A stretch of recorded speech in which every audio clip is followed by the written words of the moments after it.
I don't really have a burning topic on my mind today. I've been doing a lot of playing Final Fantasy VIII today because yesterday and the day before I spent so much time playing Sea of Stars. I wanted to spend some time playing something that was actually good, and as I was playing something that was actually good, I was learning lessons about what exactly make it good. But I'm going to talk about that as I continue to play Sea of Stars, and so I got to thinking about what I've left unsaid into this mic as far as talking to myself that series goes, and I don't know that I have a topic or a clever and witty title, but I do have a question that was asked of me to try to answer, and the answer was unsatisfactorily short, so let's expand it in this medium. And the question went something a little bit like, how can we continue to hold up as paragons of our species and our civilization and our society and our culture people about whom we know their worst deeds, and people whose deeds we can't imitate? So, as a specific example, what are we supposed to do with people like Christopher Columbus? And so, this is a good continuing point because I believe it was the last talking to myself. I've done a lot of talking to myself in the last 2 weeks, but I believe it was the last talking to myself episode wherein I criticized our culture and our generation, that is millennials and after, for rejecting and turning our backs on explorers such as Christopher Columbus. And so that comes with the easy or sophisticated argument is to say that I'm trying to hold up the ideals of people in the past by holding up the accomplishments of people in the past. And the easy and unwelcome answer of what we're supposed to do with these people, or how we're supposed to parse out them, the people, from the lessons to be learned in their bad deeds, is simple. It's compassion. But compassion is a word that doesn't have much relevance or much common meaning in the United States, in the English language, because passion and compassion are words which have come to be Christian words. But that's not what they are. Passion is feeling, and compassion is with feeling. That is, feeling with someone. And so the very simple answer as to what we're supposed to do with these people that we know did bad things, but we also know that we owe them a debt, is that we need to be compassionate for them. And what that means is that we need to understand what they went through in order to make the choices that they made, and that we need to have sympathy for them, and we need to have maybe a merciful hand in our judgment of them, or a merciful heart in our judgment of them. And I'm thinking about two things, because mercy and I'm trying to think of the other word. Mercy and grace are words which in modern English, where they're not used often, but in reading the medieval, late medieval, and pre-modern English that I've been reading over the last couple years, mercy and grace are used to be common words that came out of our mouths, same as passion and compassion. And so to have a passion comes from an etymological root which is related to fire. And so passion is a strong emotion. It's an overwhelming emotion, like a fire in the emotional center, the heart or the brain or whatever. It's a consumptive sort of feeling. But compassion is sort of the same as the idea of walking in somebody's shoes. So if you have compassion for somebody, you walk in their shoes. And so walking in their shoes is a Native American thing, to walk in someone's moccasins. And so what that means is it means to either experience what another person has experienced directly. That's how it's used in the stories, and it's how it's portrayed in like animation or cartoons or whatever. That's how it's portrayed for children, is to directly share or have that person's experience, sort of like the undercover boss, right, is being compassionate for his employees or whatever.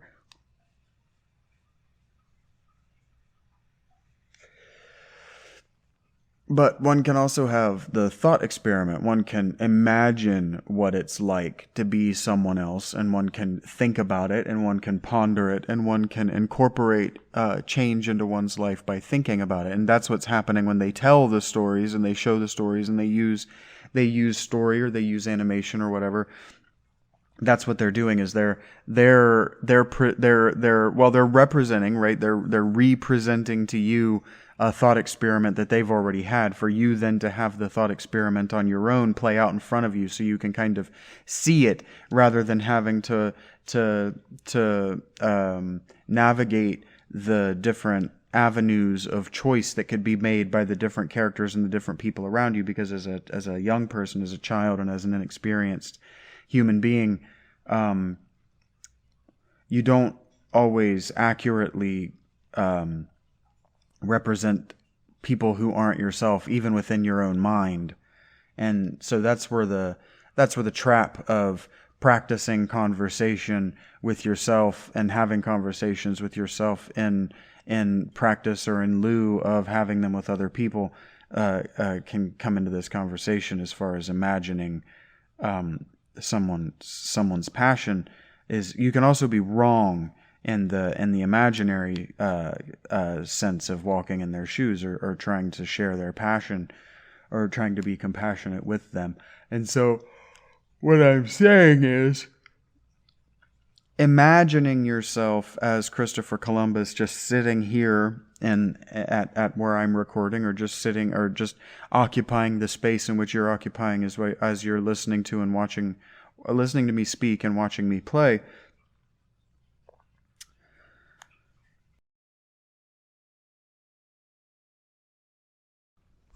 Imagining yourself as Christopher Columbus is not good enough if you don't know enough about the context in which Christopher Columbus sits. And so that brings us squarely to fate. That brings us squarely to the determinism versus predeterminism argument. Fatalism. And so, something that I realize only recently, that the Western world, that is the Christian and the post-Christian European continent, and nearly all of the art and all of the philosophy and all of the people who have existed since this plague period, this yeoman 15th, 16th, 17th century that I keep coming back to in my own learning and my own realizations as I speak. It wasn't just the political and it wasn't just the religious that was overturned. Everything changed. And so one of the things that changed is that the conversation of fate, whether your life is predetermined because time, this is hard to say it's hard to say simply. So whether your life and your decisions were already predestined by God, and your life is already played out before you were born, or whether your choices actually do matter to the narrative of your life. So whether you're yeah, I think I've explained that. I think we all sort of understand fate, predestiny. I think that the West, I think that the United States doesn't so much talk about it as they used to, because I think that a lot of wars were fought after the 1400s over whether things were predetermined or not. And I think that the United States would prefer, on a whole, to just not have the conversation so that we're not arguing about that particular thing, because in a lot of ways, that's the argument. Like, if you're going to have a philosophical argument, you ultimately have to address whether things are fated or whether things are incidental.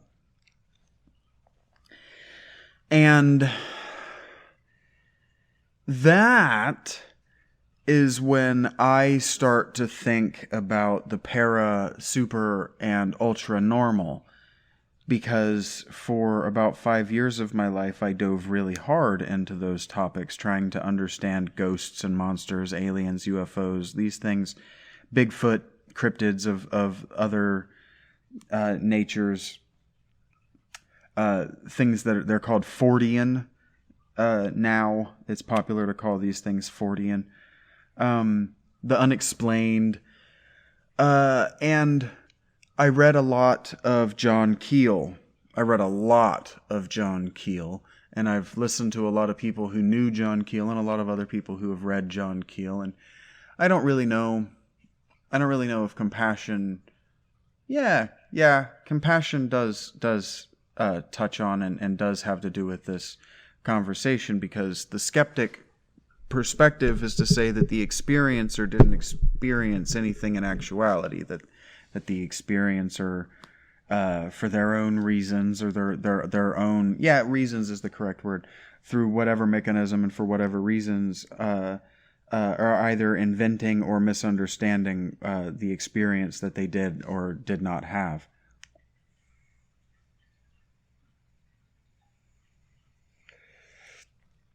And fine, but the flip side of that coin is the Hellier crew way of engaging with the para and supernormal and ultra normal, and that's to have too much compassion for the experiencer and to believe that because I'm not throwing the Hellier people I'm not throwing that family under the bus. I don't remember their names, but I'm not throwing that couple under the bus when I say having too much compassion, because they're in the public eye enough that they play at being careful enough, that they debunk enough that they can make claims about their artifacts being real or not. And that's not what I'm talking about. I'm not trying to dismiss that family. I'm not trying to dismiss the Warrens. I'm not trying to dismiss or talk about the supernatural or the people who perform in it or practice in it or who exist within it, I suppose, in any kind of way. I'm not trying to throw anyone under the bus, because everybody has their reasons, right, and their mechanism. But the whole I can't remember his name, Ed and Lorraine Warren thing of having the traveling museum of haunted objects, that's no different from the Catholic tradition of saints and their relics, haunted objects. That's a human artifact. That's a thing that humans do. And so any healthy civilization is going to spawn people who find meaning in trying to communicate the past through supernaturally enchanted objects.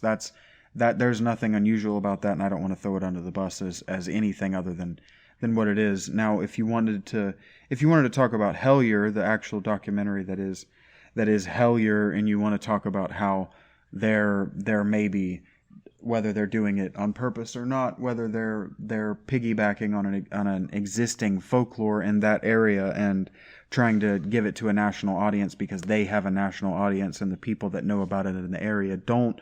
That is what it is as well. Paranormal tourism. What do they call that? legend tripping is exactly what it is. And there should, in fact, be more documentaries, and there should, in fact, be more, there should be more video available of legend trips. The problem becomes that the trip itself isn't enough, and the legend itself isn't enough to sustain these things, to make money at them. So you have to invent all kinds of kooky nonsense, and you have to invent all kinds of life-changing moments in your life that don't actually change your life.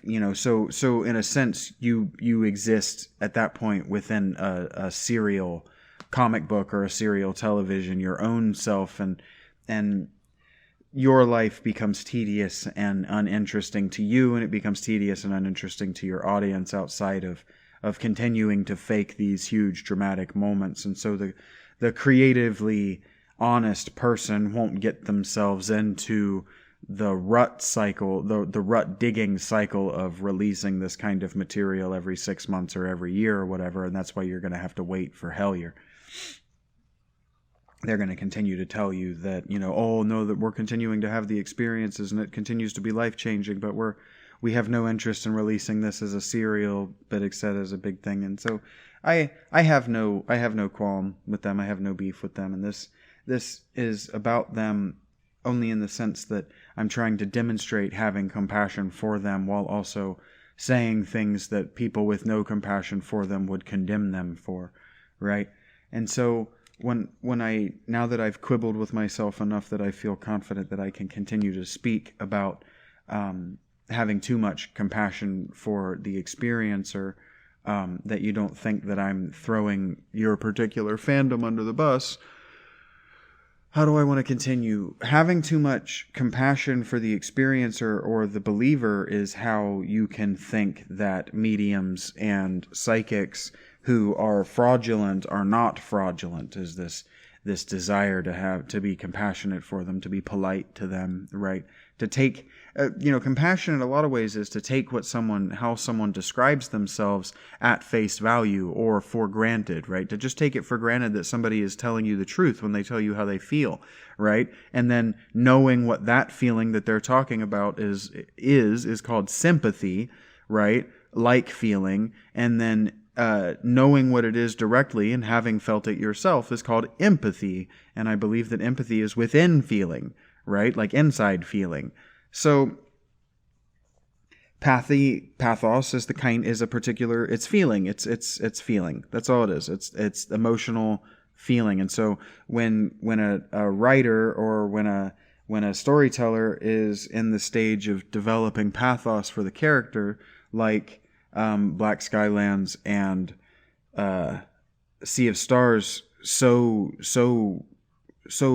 badly do, or I don't mean that they do it badly. I mean they don't do it at all. They don't attempt to build pathos for their characters. They just assume that because you, the audience, are already playing the game, you're going to already care about the main characters because you've been told that they're the main characters. But if you don't build pathos, if you don't build sympathy, empathy, and passion if you don't establish the passion of your characters, then your audience has no reason to feel passionate enough about them to experience their trials and travails, their learning, their overcoming, and their ultimate victory with them. Like, what so many RPG developers fail to understand is that by not having me create my character, you need to make me like the character that I'm playing instantly, because most of us are less willing to like a character that we've paid money to play and haven't got any input in how they turn out. Because that's why we play RPGs. Like that's why we role play, is that we want to make choices and we want to determine how things come out. And I'm still talking about compassion. I'm still talking about with feeling, because this is what I'm talking about. When you ask me how am I supposed to, when I am asked, you didn't ask me, but if you were to remind me of what I'm talking about and re-ask the question and say, okay, well then what is how do I have compassion for these people in the past that did things that I think are abhorrent? What you're really asking me is how can I don this person's clothes within my ritual clothing, or how can I incorporate this person into my personal worldview, into how I see myself and how I see the world? How can I act like this person, right? And so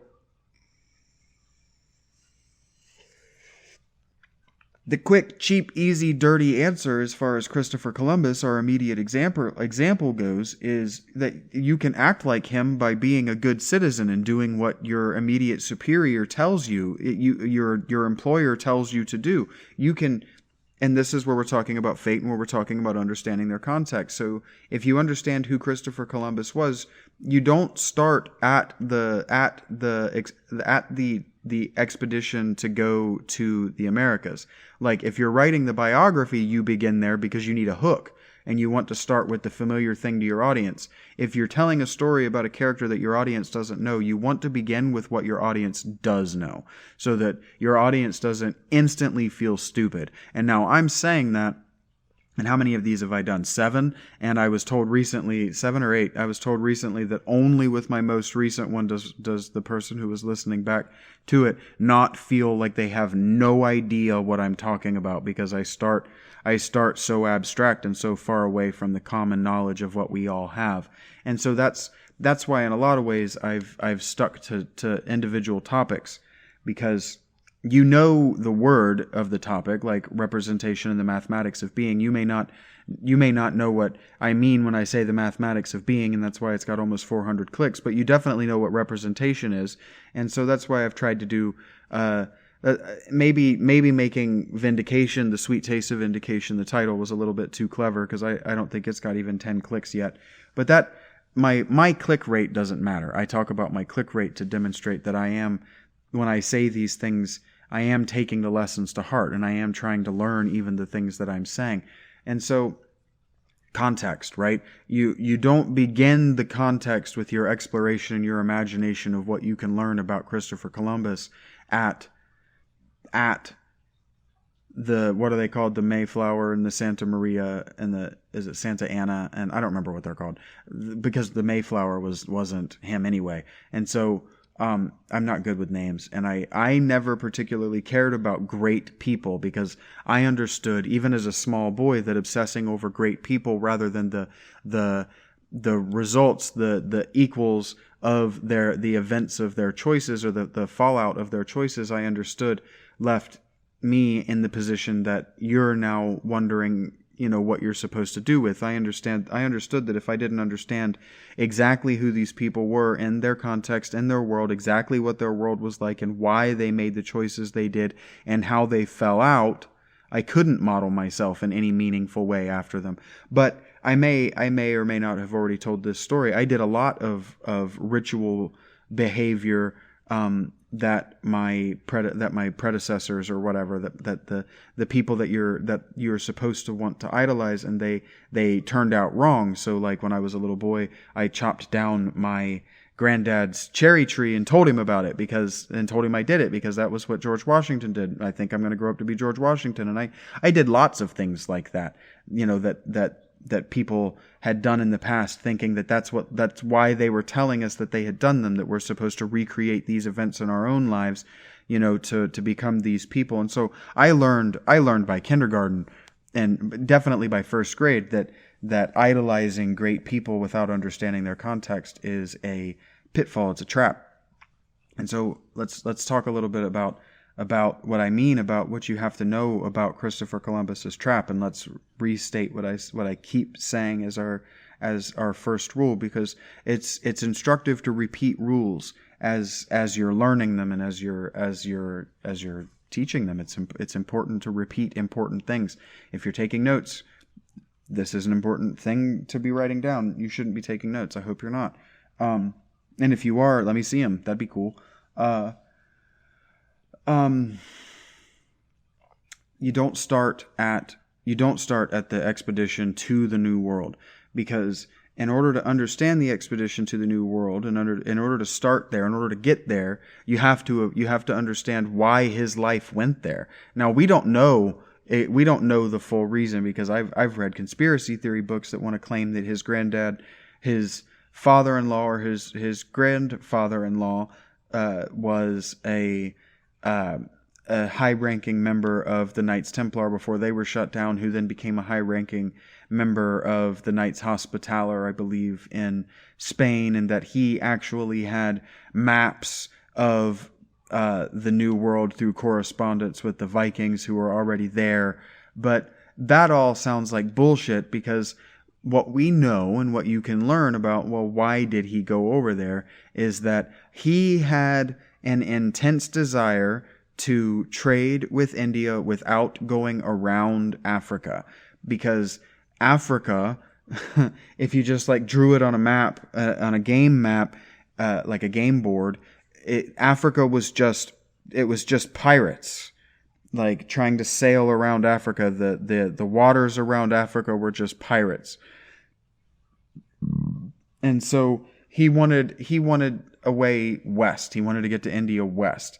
And so that he named all the people there Indians, is indicative of the fact that he thought he was in India.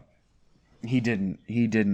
We have no reason to believe, I have no reason to believe that he thought that he was in North America, because if he thought that he had discovered a new place, I think that he would have made a bigger deal about discovering a new place. And specifically for this, he was not doing this like later pirates or explorers for their own glory. He was doing it specifically for the glory of Isabella, Queen Isabella, I believe, of Spain.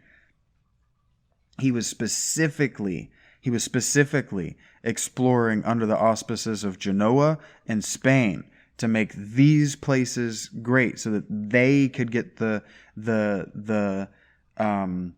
credit. Right? He was an employee of these people. And so if you want to then fast forward to the mistakes and the things that you're not supposed to recreate, and the things that people then tell you about him now to make you hate him, he said very hateful and frankly racist, is how we view it now. It wasn't viewed as racist then, but very, very hateful and hurtful things about the native peoples that he encountered. But you have to remember, he couldn't speak about them in the glowing, reverential, appreciative tones of an anthropologist back to his queen. And it wasn't even his queen, because remember, he was Genovese. He's from Genoa. So the Spanish queen is not his queen. She's his employer. And the last thing he can do to her, who just kicked out all of the Jews and Muslims from Spain, it is currently in an inquisition to make sure that her Christianity is the perfect kind of Christianity. So she's doing horribly violent things. Well, she's not doing. She's authorizing horribly violent things to be done, racist and abhorrent and violent things to be done within her country. He can't then write back about the wonderful differences of this culture and how great they are. He has to call them things like savages and abhorrent. He has to name the act of cannibalism after the Canib tribe, who were they were the rival tribe to the people that took him in when he landed. Like, all of these things had to happen because anthropology hadn't been invented yet. And so intercultural commentary with, barbarians and savages, these are air quotes. I don't believe that they were barbarian or savage unless you understand what the words mean. In the context of the people using them, they were definitionally barbarian and savage. They were different. That's low key, that's what those words mean, is just they're different, right? He couldn't. And so if you want to give him compassion, and you want to read about his life, and you want to read his source documents, and you want to fall in love with him as a great person, because you want to fall in love with history's great persons, because you like to wear their clothing and imagine that you could, if nothing else, cosplay within their clothing and not be reviled for it, you have to remember that he was being a good employee, right? But being a good employee hasn't been a cultural virtue in the United States since the 1980s. Like the 1990s were all about, malicious noncompliance at the corporate level. And now people in the generation, the people 10 years younger than me, people who grew up in the 2000s, they don't know anything but malicious noncompliance toward the employer. Like, that's what The Office is like the show The Office is a justification of malicious noncompliance toward the employer.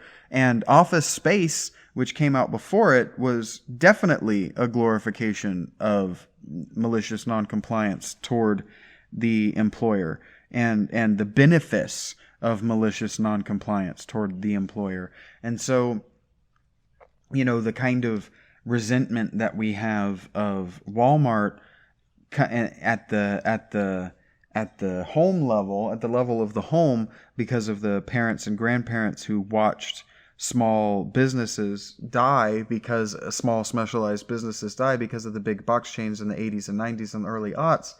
There's this idea that these same businesses that put our parents and our grandparents and our neighbors out of business are also beneath us as far as employers. And so we're allowed to just fuck off and try to lose them money, which gets me back to what I keep finding myself talking about, which is being in a leadership position and trying to explain to your employees not your employees, but your the people over whom you're responsible, why they should take an interest in making the business money. Because the answer, and I never got to this, but I never said it last episode, but the answer is because if the business makes money, the business is obligated to give you raises.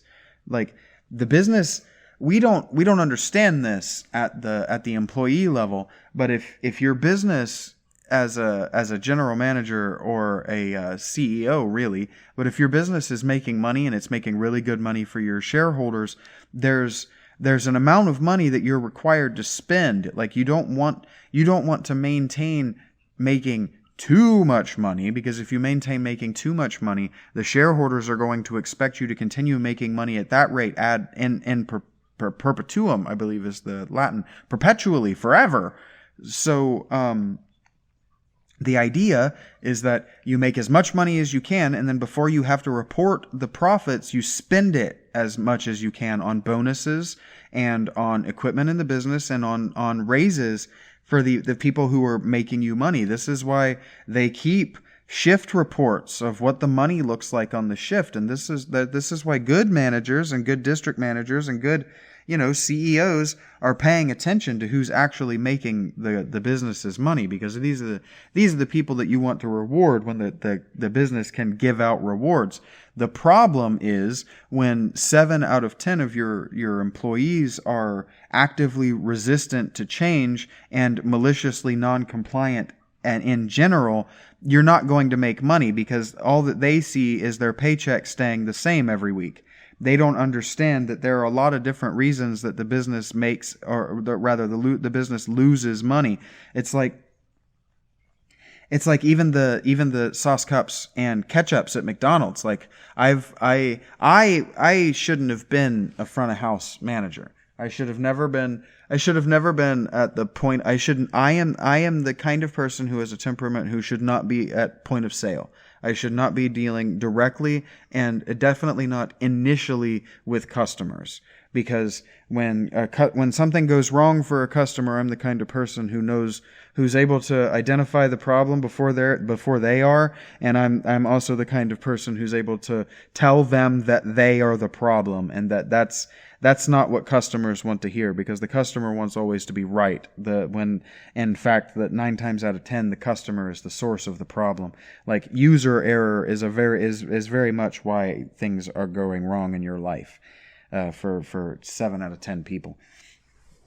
Which is why that show IT Crowd, has the running joke of have you turned it on and off again? Because that, honestly, like, even with my Switch, when I can't get my Switch to connect with the television, it's just turning it on and off again until it works. Or like, if I can't get it to connect through my computer with the AVR so that I can capture, it's just unplugging and plugging in the AVR until it's ready.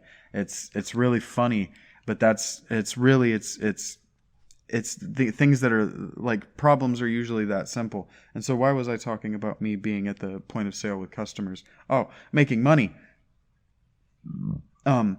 it's like I've gotten in very heated frequently arguments with customers that don't understand like why they have to pay extra for sauce packets at McDonald's. Like, why are the sauce packets a quarter? It's like, well, they don't cost the business a quarter, but if we just give them out for free, you just give it out for free. You got this big box that costs you $20 and you don't bring in any money for giving them out. That's $20 that's just pissed away. And you might think, oh, well, $20 a month on sauces, you'll make that back.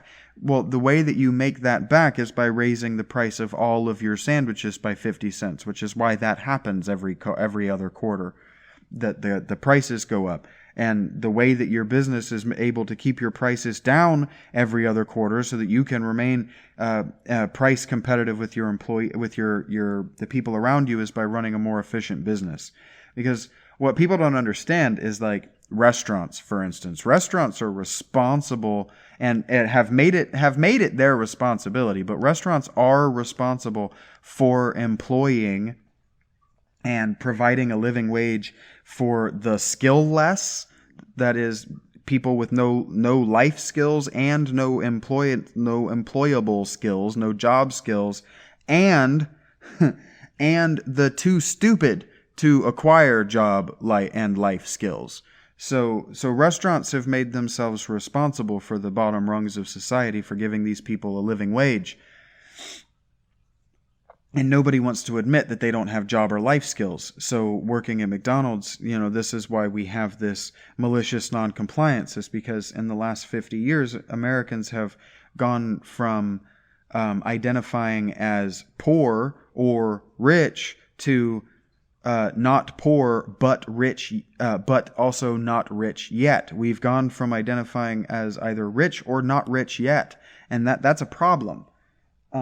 Because if you're not rich yet, well, you're never going to get rich working at McDonald's. And let me tell you, the scammy investment firms that want to make money off of either young or dumb people giving them their money to invest, the people that they're preying on are people who are working in fast food, because they're either too dumb to know better, or they're smart enough to want to do more with their life but have no skill. And betting, gambling is where the too stupid or the unskilled always think that they can make their millions, make their riches.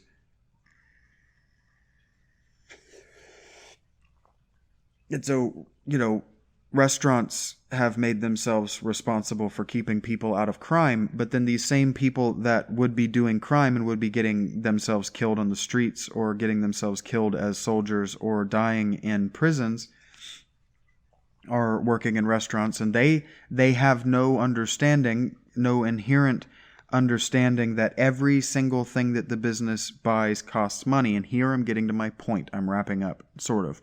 I'm getting to my point, and that's that restaurants run on razor thin margins.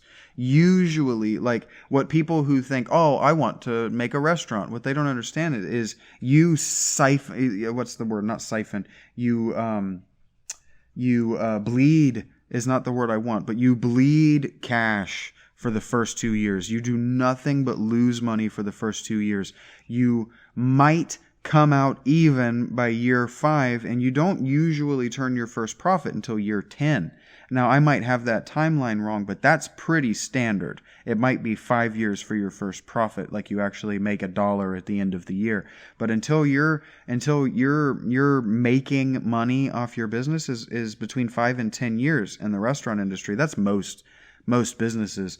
But restaurants are week to week, month to month for the most part. Only the very best established, and even then, even well established restaurants. This is how McDonald's ice cream machine can be down all the time, or how the churches can run out of chicken, right?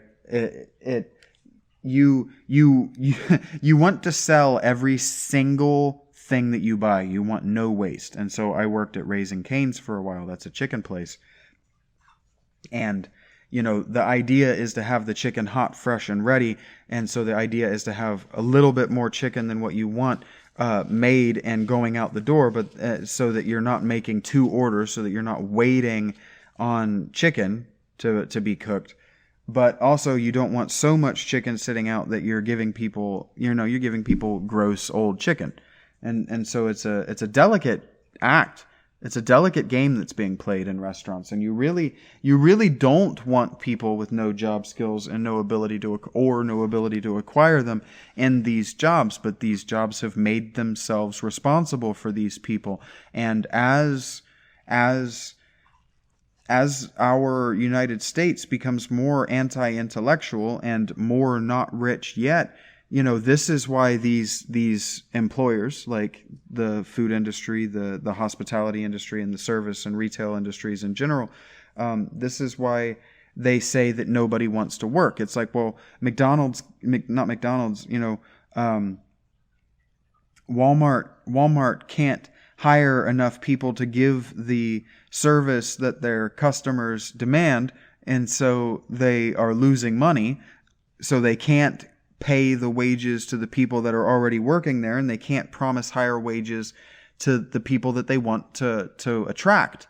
And so it's just a losing game for everyone when you set up your economy with people who have enough money already to be able to just buy, and consumers at every level down.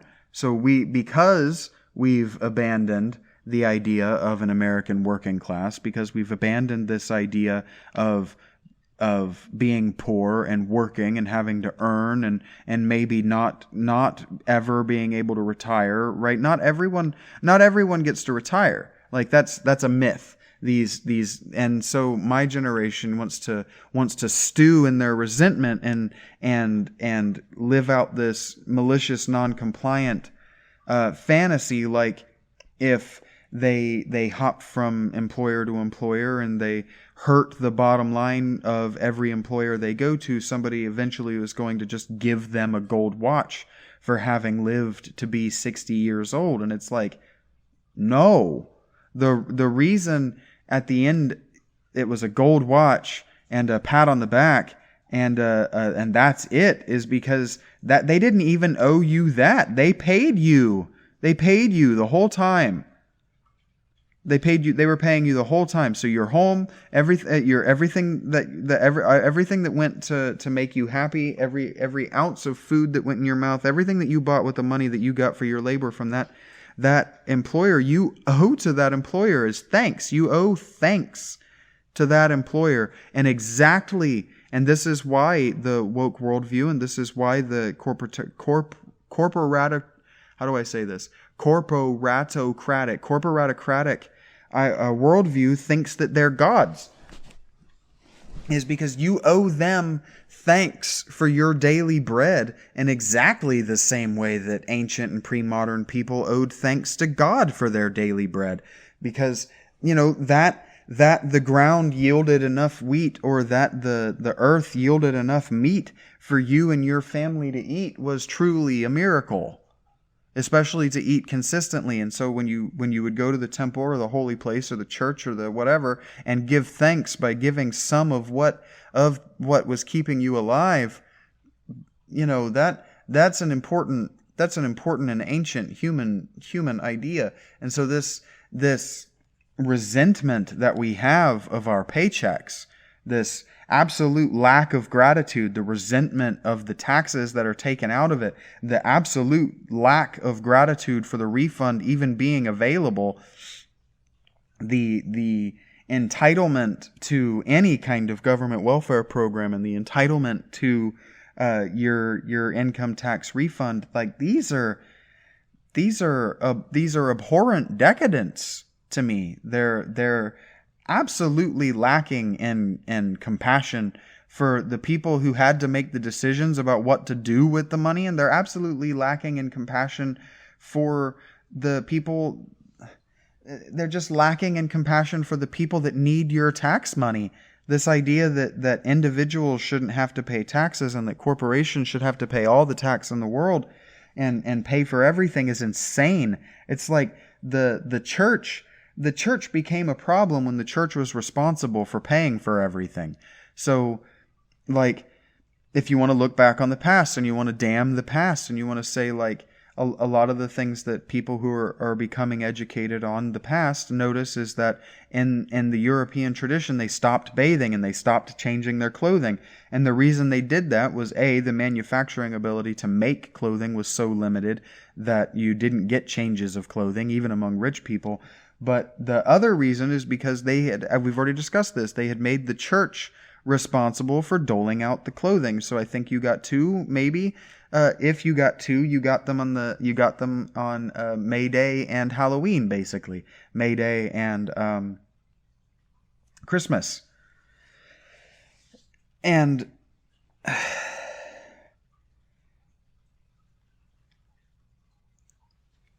where am I going? We have this lack of compassion for our corporations and our corporatocratic leaders, because I participate in it. This idea that corporatocracy is the very devil, and in that way I know how much I sound like Ted Kaczynski. I've read his work and I think he's a massive asshole, but that and for his work, not even for the body of his work, for his book, he's a massive asshole. But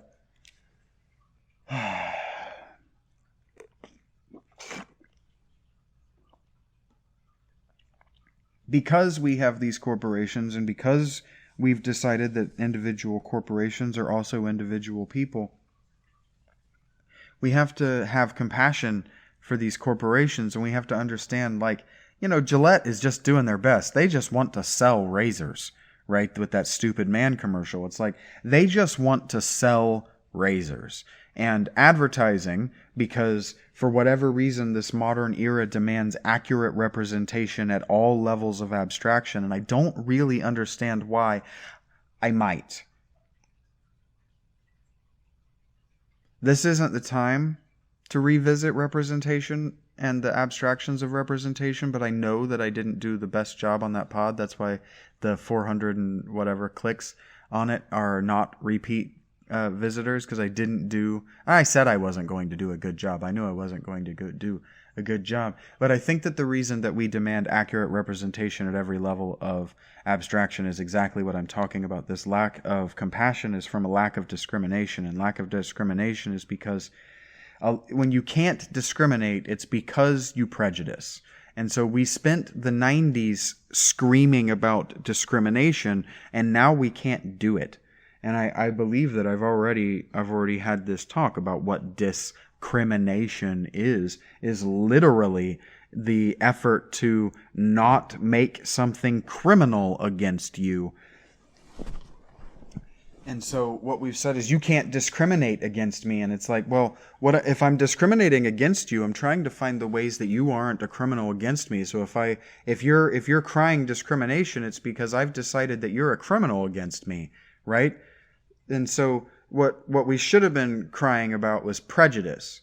And so instead of discriminating, what we do is prejudice. And prejudice is relying on stereotypes. It's relying on not thinking. If discrimination is going through the steps of thinking about how something is in fact not harmful to you, prejudice is assuming that everything is harmful to us. And what is the woke or liberal worldview besides assuming that everything is harmful to you? And don't think I'm going to let conservatives get away with this. What is the Abrahamic worldview? It's assuming that everything else, everything other, is harmful to you. And so now we're back. We're back to talking about explorers, because you can't be a Christopher Columbus if you think that everything out there is harmful to you. And that is why we're making graves for and burying all of the artifacts about these people in unmarked tombs. Not even tombs. And I said graves. I don't know what I should have said. But we're burying people like Christopher Columbus and the Southern Confederate generals. I have no particular horse in that race. I grew up in the South, but never grew to love the Confederacy in the way that some of the people in the South love the Confederacy for the very hero worship that I'm warning against and have demonstrated having been warned against, in fact, myself. And in a lot of ways, it's a compassion thing. I understand in a lot of ways that those men and those women in the Confederacy, for better or worse, by our argument, their choices, by our thinking, by our prejudice, their choices are they're abhorrent. And I guess if we're going to continue talking about woke and we're going to talk about liberalism, what I'm doing is I'm countering what they do when, and I'm giving a name to what they do when they do that thing where they say, well, you can't say these things, or you can't like these people. The whole cancel culture, that's prejudice, right? Well, if you can't say certain words, that's a prejudice against the certain words. It's even a prejudice against the worldview that spawned those words, right? And so, like, if as a white person, you're not allowed to acknowledge another person's ethnicity, you're not allowed to acknowledge another person's skin color, and you're not allowed to have questions that are formed by prejudices or what we call stereotypes of people who have different skin colors or different hair colors or were raised in different ethnicities, and an ethnicity is your local environment. So if you're from Pittsburgh, you have a Pittsburgh ethnicity, and if you're from Columbus, you have a Columbus ethnicity, and if you're from New York, you have a New York ethnicity. That's irrelevant to whatever your genetic heritage is, right? Where you're from, where you were born and where you were raised and where you were conditioned to behave has absolutely nothing to do with where your grandparents were born and same, unless it's the same place. And even then, you're so different in time and space. Like the people who grew up in southern Ohio when it was a coal mining or a coal transporting area and there was prosperity in the coal trade are entirely different people from the people who live in southern Ohio now and are just waiting for the slow economic death that will drive their grandchildren to Indiana or some other place. I am certain now that I am wide of my mark. I no longer even remember conceptually what I was talking about. But the last thing that I remember saying is that they want to bury these people in unmarked graves and hide them so that we can't learn about them, so that we're not interested in learning about their context, because they want us to be prejudiced against them. And so what I'm saying when they say things like, well, racism as such is bad, well, we can agree that racism as such is bad. That's an easy thing for everyone to agree on. That's why the you're doing it wrong crowd, the people who get off on making rules that are about how you are doing whatever thing wrong, that's why they continue to win. So like I tweet about it a lot, but I'm not going to say this right, but I believe it's why liberals win the culture wars even though they lose the elections. And the reason is because the things that they say are universally semantically true. Racism is in fact bad, but making it a prejudice thing where you're no longer allowed to bring up a person's race, or you're not allowed to, and see, even race is a word in English which means their line of descent, and it means their family tree as descended from, specifically when it was originally conceived, like the source settler of the area. So like when you have the folk etymologies in the Bible about how the different tribes of Israel were founded, and I'm not going to go into the specifics, what you have there is whatever the fuck I was just talking about. Right, is you have an attempt to say who you have an attempt to define a race, to define these different races, right? And so your race is the wellspring of where you've come. Your race and your ethnicity are very different things, right? And so like black as a race was always facile. It was just always facile. It was useful, because black as a race was just to say not so much African as question mark, right? There's just a big blackness in the beginning of your racial heritage, like where you began, because the race is sort of like this idea of how we also use the word race, like to run a race, right? So your ethnic race is sort of undifferent from the verb or the noun of a race, like the competition of a race, right? And so to be black as a race, just it has always meant to not know where you've come from, to have blackness at the starting point of the race, because you're still racing, you're still competing with other people groups, with other families, because the idea of race and ethnicity is a family thing. Like, I really loved in the Percival story, when Percival, I believe it's the Percival story. I could be wrong about this, but there's one of the Arthur stories begins with the knight to be leaving his mother, and it wasn't even an Arthur story. It was actually in the Mahabharata, I believe.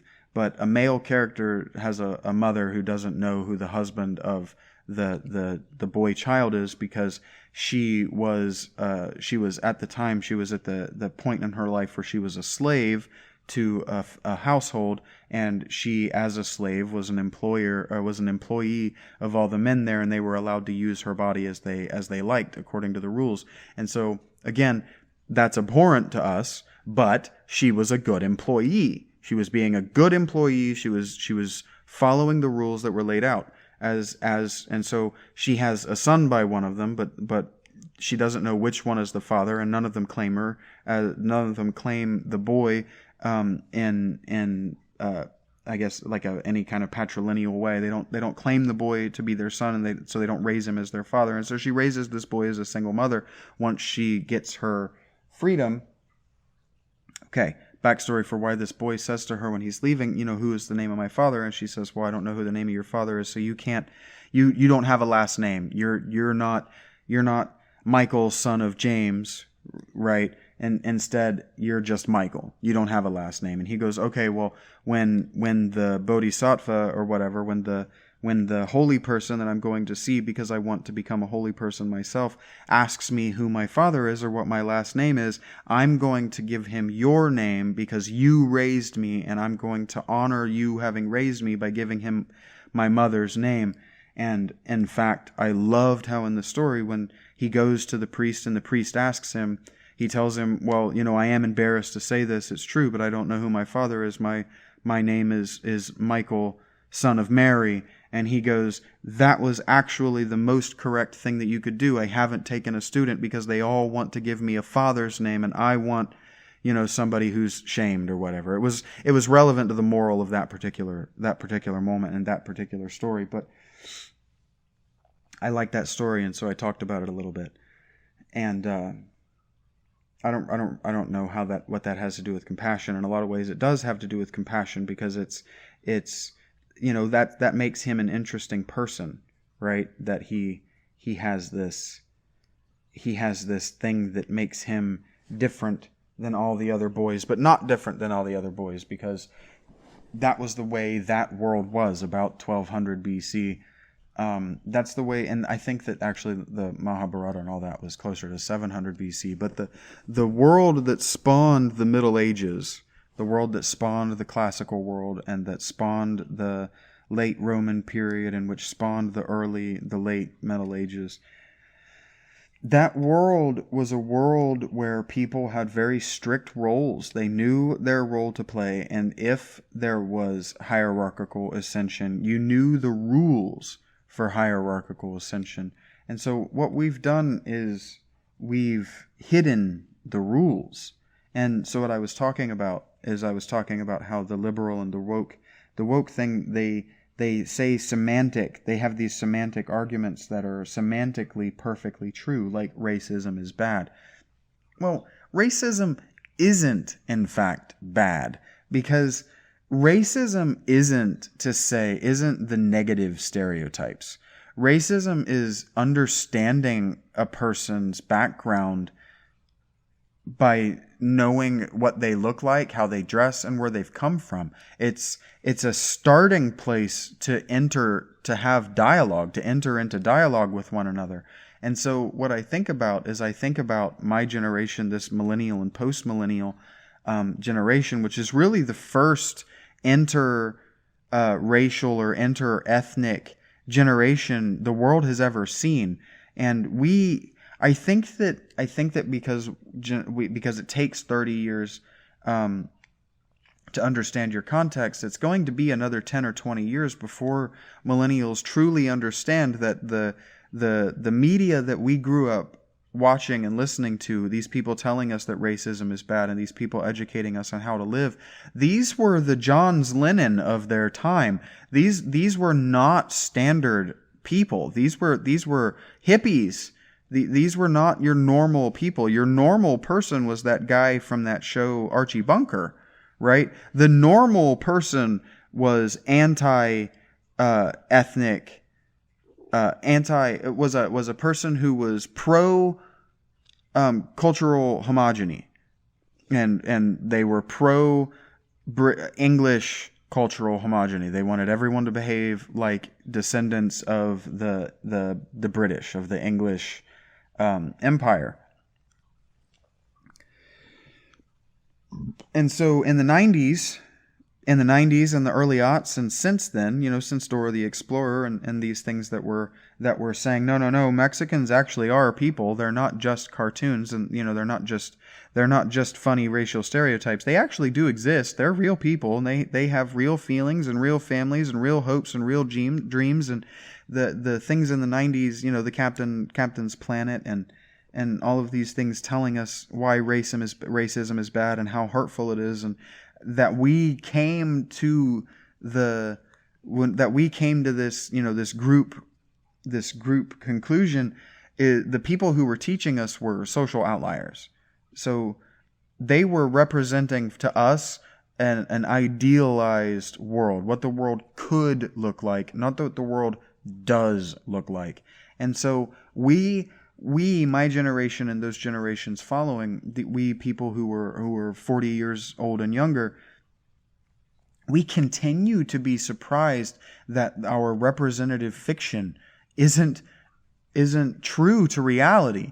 It's like, how are we, and I guess I'm back to talking about representation, and I'm not talking about mathematics and being, though, but I am talking about representation. Like, how are we surprised that J.K. Rowling is racist and anti-trans? Like, she was writing a representative fiction, and it was an idealized school environment for children. She's not writing this hard dive into the real world. Like, she's not writing Dune.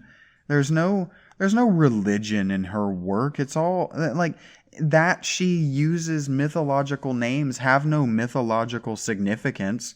You can't learn anything about Cerberus and why Cerberus had 3 heads and why Cerberus, specifically the 3-headed dog, was the gatekeeper of hell.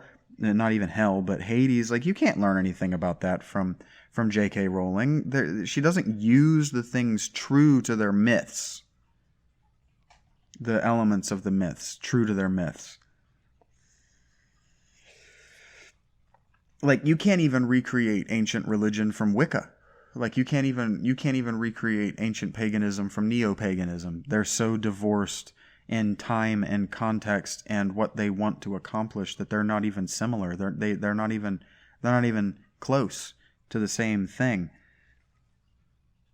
And I suppose that I'm still talking about the same thing, because I've always been talking about the same thing, because I began discussing woke and how woke became what it is with politeness, and engaging with politeness that particular British stereotype, that particular racial trait or trope that until the 1990s the United States had been trying to imitate, trying pathologically, in fact, to imitate. It's politeness, right? And politeness is compassion. You can't be polite to someone who's saying something that's abhorrent to you if you don't have compassion for the fact that they came to that conclusion honestly. And usually when people say hurtful things or when they rely on hurtful stereotypes, it's from ignorance. And so this is what I'm talking about when I'm talking about understanding context. So like, and again, we're back to, and now I'm talking about the mathematics of being, because now we're back to talking about how you change someone's mind. And so when you change someone's mind about racism, you know, it's because they've walked a mile or they've experienced the thought experiment of having walked a mile in a non their shoes, right? And so like, that's what the whole trans argument was always about, you know, back in the day, up until the last five years, was just having a little bit of compassion, just appreciating that we're different than you. It's going, we have different problems than you. We think and feel and express ourselves differently than you, and just have a little compassion for that. And so that's where the conservative right is at now, you know, and that's why they're so unwilling to move past patient politeness and go into being told how to behave, being told how to do their lives is what I was about to say, but that's not a cromulent sentence. And that gets me back to the forced compassion, you know, the rules and taboos, right? And that's sort of back to talking about, you know, extreme individualism. You know, the liberal wants to be the extreme individual that has no gender and has no but identifies by their sexual expression, and expects us to be polite with them while they do things that are abhorrent to us in public, because they've wanted to prejudice that you're not allowed to have opinions about other people, and that they're allowed to be they're allowed to have their extreme individual expression, and you're not allowed to have an opinion about it. But you're also not allowed to have a contra opinion to whatever the semantically true idiom of the day is. And so what I'm talking about now is I'm talking about Roe v. Wade. And so the semantically true statement that is Roe v. Wade is that a woman should have the right to make the decisions with her body. That's the semantically true statement. But the reason that Roe v. Wade was overturned is because semantically true is only good if your semantics are good, right? And the semantics of the literature or of the legislation of the Roe v. Wade as it was presented in court were untrue. And they didn't work as far as driving policy isn't really what I mean, as far as effective rules. They just didn't work as effective rules. And I don't know how to make these two ends meet on this loop that I'm trying to draw of you can't have extreme individualism, but also have taboos, right? You can't say, well, that every person is allowed to be themselves except in these ways. But see, that's back to institutionalism and institutionalizing and corporatocracy.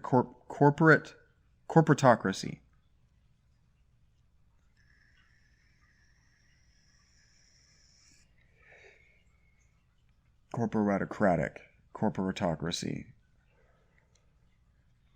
You know, and these things being the actual rulers of the world, is that the liberal worldview has won enough of these arguments over the last 50 years that now they've become conservative in continuing to win them. And that gets us back to my, you know, vindication, where I talk about, you know, the longer that you win, the more you come to expect to win.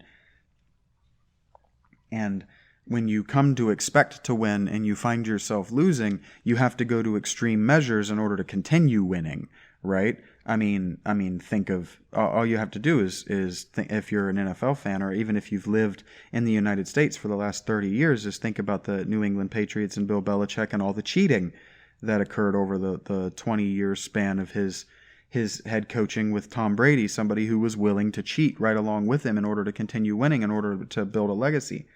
And that's the competitive fight against the rules, right? Where if you're Bill Belichick, you can be competing against your opponent, or you can be competing against the rules. And if you're competing against the rules, in a lot of ways, you're doing what Spiff and Brit and what other gamers, myself, you're playing a game. You're competing against the game itself rather than your opponent. So when you're Bill Belichick, you're not actually in sport, you are in game, right? Because I heard an interesting definition that a toy is like a puzzle or whatever, and then a game is like, I don't remember exactly how the game is playing against you, like there's a way to win or lose in a game, and then sport is where there's another player of the game who's actively trying to prevent you from doing well at the game. I thought that was an instructive and useful definition, at least of sport, because I can't remember what the other two, the toy and game definition. So like the difference in a single player game and just a toy would be instructive if we were going to talk about the Nintendo and the Nintendo philosophy versus other game developer philosophies. And maybe that will be interesting when I come back to Hate Playing Sea of Stars, because I still haven't addressed to my satisfaction the question of who the fuck this game is made for, which gets me to thinking about Final Fantasy VIII, and that's why I've been playing it so much but not capturing myself playing it, is because that game knows who it's for. It knows its audience, and so it knows what it's trying to tell and what it's trying to teach its audience. It knows the experience that it's trying to represent for its audience, so it knows what its audience to come away with, which is something that I struggle, because I don't believe that I have the hubris. I don't have the hubris, rather, to believe that I have anything actually to show you, which is interesting to say, as I'm like 15 or 16 hours into this podcast, where I'm trying to show you a way of looking at the things that you see and hear every day and think about them in a different way. But that's me having maybe too much compassion for you, the experiencer of your own experience,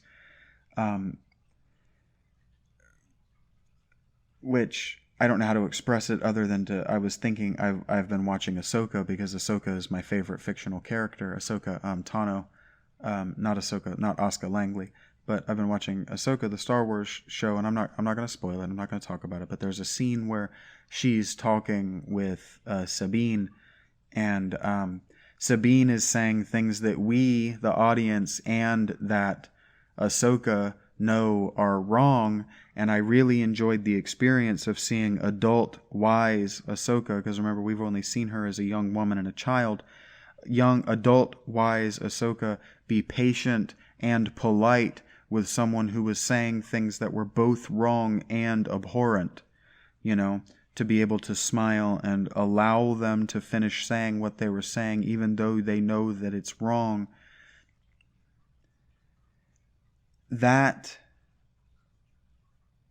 I enjoyed seeing that representation, because what that is, that patience and that politeness to watch someone say something that they know, that is wrong, and then to bring them to the realization that what they've said is wrong, and then to further bring them to the truth, that is the master and student relationship. And so that does brilliantly illustrate that scene, right? That what they were trying to do, that moment of her face, just brilliantly articulated what the writers were trying to do with that scene. And I do really think that collaborative art, having a great actress like Rosario Dawson, having someone that can bring to life what a scene is trying to say with a facial expression is truly beautiful and truly amazing and awesome to watch and experience. But to have compassion for and to imagine yourself as and to experience what another person is experiencing is also a beautiful thing. And that's what art is for, and that's what story is for, is to put you in the perspective of the creator of the art or of the character within the art. And so that brings me back to wondering why my generation is so offended by things being represented as different than they are, and that brings me back to my conclusion that it's because we don't know how to discriminate between how things are, how things should be, right? We think that how things should be instantly represented in how things are. That when we say, oh, well, it shouldn't be that our lowest skilled or our least skilled, that is job and life, our least apt or our least effective people should be living in grinding poverty. We say, well, that shouldn't be. They should be making enough money that they can get the job and life skills necessary, that they're not beholden to live paycheck to paycheck and to feel resentment for their creditors. And sure, it should be that way, but saying that it should be that way and then representing the world as though it were that way, or representing the disaffectation with things as they are and not going any further than that, isn't helpful. And about an hour and 15 minutes into each one of these podcasts, I come to the realization that what I need to be doing is telling you what to do instead that would be helpful to you. And what would be helpful to you would be dismissing the literary interpretive tool or concept of the death of the author outright.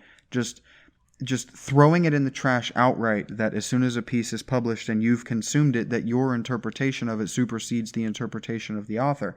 That hubris, that arrogance is why you can't learn. It's why effectively you are mentally retarded now. It is because you think that your takeaway supersedes what's there. And that gets us back to mathematics of being, where it's like, no, 2 + 2 always equals 4. If you decide that it equals 5, you're just wrong, is what it is. If you interpret 2 + 2 to equal 5, you say, well, by my interpretation, 2 + 2 equals 5 because I'm semantically right enough in this argument to win it.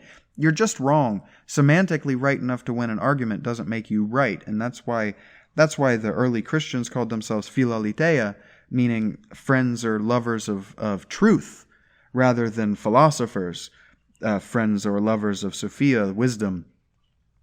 Because to be a lover of wisdom, and in a lot of ways what I'm doing is philosophy, but my own personal spiritual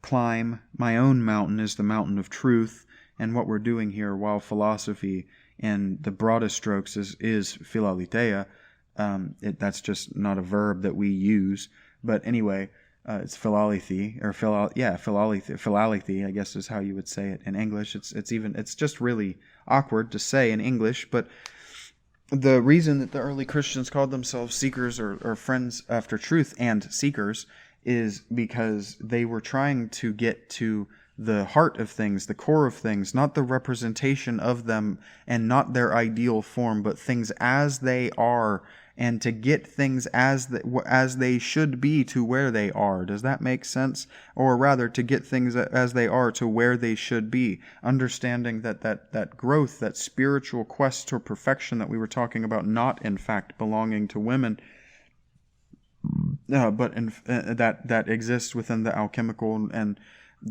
just broadly religious spheres in general, that quest toward spiritual perfection.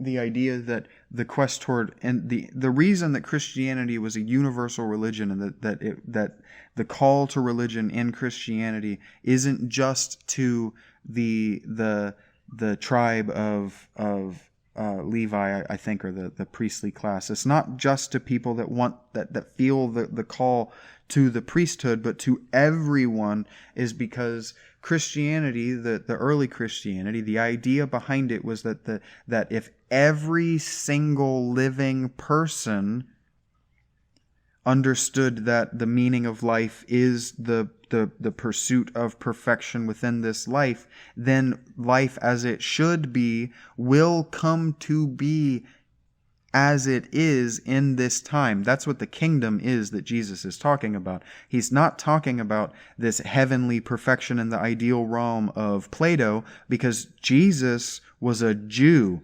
Jesus was not a Platonist. Jesus was not a philosopher. Jesus rejected Greekism, is what we would call it today. He rejected being a Greek. He rejected being a Roman, right? He was a Jew, and that meant something to him, and it meant something to the people who were not Jewish about him. And so Christianity is the idea that every single Jew and every single non-Jew, every single person is meant to go on the spiritual path of perfection that a Buddha or a Bodhisattva or a rabbi or a Messiah, that every single person is meant to chase after that perfection. And in doing so, they'll make the perfect should-be world real in their lifetimes. That if everybody flipped the switch and was morally righteous and treated one another with patience, kindness, compassion, and politeness, if we were trusting and if we were generous with one another, with our time, with our money, with our stuff, with our persons, with our being, with our communication, if we were these things that the higher questing religions call us to be, the kingdom would be made in this day. And the kingdom is that should be that the liberals talk about when they say, oh, well, it shouldn't be that black people have to, that they don't have the equality of opportunity that white people have. Sure, but that requires that everyone agree on the way that we're going to make it happen. And so I'm thinking of what initially brought me under Jordan Peterson's tutelage, one could say, was that famous interview that he did with that lady, where that lady was saying that she was decrying that non-male, non-whites find it more difficult to get high-paying jobs even in her own industry. And he goes, okay, well then why don't you resign so that a non-male, non-white can get the gig? And she goes, well, I'm not going to do that because at least I'm non-male even if I'm white, right? And it's like, if she believed that, and if everyone who says it believed, if everyone who says the way things should be the way that they are, then we could all agree on what to do about it, and then we would all implement those changes. But actually implementing the hard changes to actually do the things to improve your life, to actually seek out perfection, only 48% of born people are willing to do that. Because I think that I saw when I was a small person that 52% of people born are in fact female. So only males are inclined to do that in the first place, right? And this bleeding heart, the bleeding heart liberalism is a feel-good sort of liberalism. It's a feel-good sort of shoulda, oughta, coulda, shoulda, woulda, coulda worldview. And so the idea is to affect, to act like you have empathy and sympathy and compassion for people whose situation is lesser than yours, and that's it. And so what that is it's ritually, it's exactly what I said, it's ritually embodying, the divine Mary the Mother, the divine Virgin. It's because the divine Virgin is, or at least has become, once she was fully Romanized, has become the wealthy Roman wife. Powerless, but at least able to give you that kind of patronizing pity that at least makes you feel better. Well, at least that pretty lady said, she felt bad for my station. That's what liberalism is. That's what bleeding heart liberalism is, and that's why they don't win elections, but they win the argument, is because semantically bleeding heart liberalism is right. But when you get into the mathematics of the thing and you get into actually trying to fix the problem, what you run into is having to make hard, cruel choices. And once you actually get into doing the work of wealth management or wealth redistribution, you realize what the conservatives realize is that there's probably 10 to 15% of people that are just too stupid or too lazy or too unwilling, too maliciously non-compliant to make a living wage. And so when you live in a civilization that for 200 years had the Christian ideal of no, we keep everyone alive at every cost, when that runs into the reality that, well, 10 to 15% of the people in the world who are born really don't need to live, you get genocidal liberalism, which is what the woke worldview is, that only about 65% of the world's people that are living, not even that are born, need to be alive. They'd probably like that number to be closer to 35% of the world's population is currently surviving. I've heard estimates that I've heard genocidal liberals that want to see fewer than 1 billion people alive on the planet, which is just absolutely insane. If you just think about the amount of planet that's empty of people, the only reason that we have a population problem is because we have a race problem. We have a worldview problem. We have a personal perspective problem. We think that everyone should be rich because we are Americans, and Americans rejected the idea of social hierarchy, that you're born poor and you remain poor, that you're born rich and that you remain rich. And so at an hour and 25 minutes, I'm back to talking about fate and determinalism, predeterminalism, the idea that, Americans deeply believe that you should be able to work hard and escape poverty. And over the last 50 years, we've decided that prostitution equals hard work. And we've semantically changed prostitution from being the selling of the services of sex to any service which results in a financial gain. And so we treat working for a corporation exactly the same. We treat selling our time and our body and our labor to a corporation in exactly the same as we would treat selling our time and our body and our labor to another a human being who expects psychosexual drama at the end of that contract.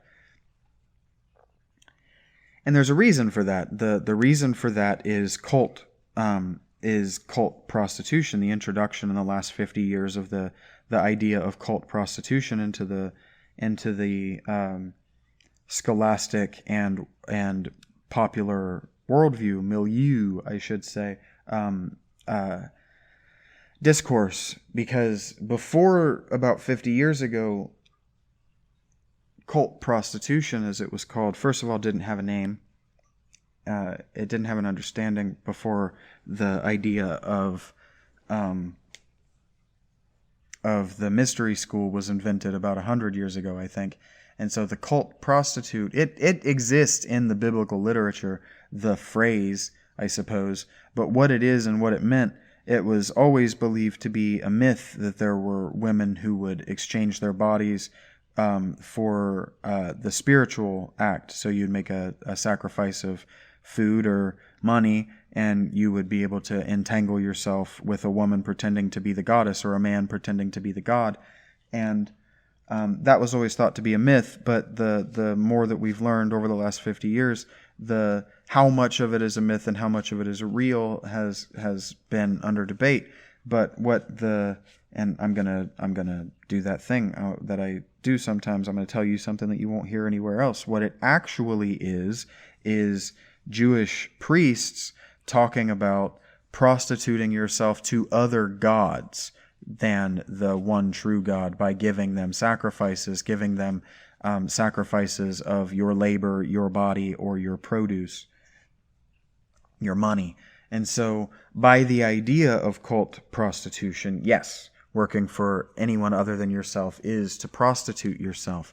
And so the difference between prostituting yourself on OnlyFans or prostituting your ideas and cracking open your Orphic egg in the way that I'm doing, or people like Dr. Justin Sledge are doing, are prostituting yourself to McDonald's for $15 an hour or whatever it's up to now. That these are all the same thing to many, if not most people.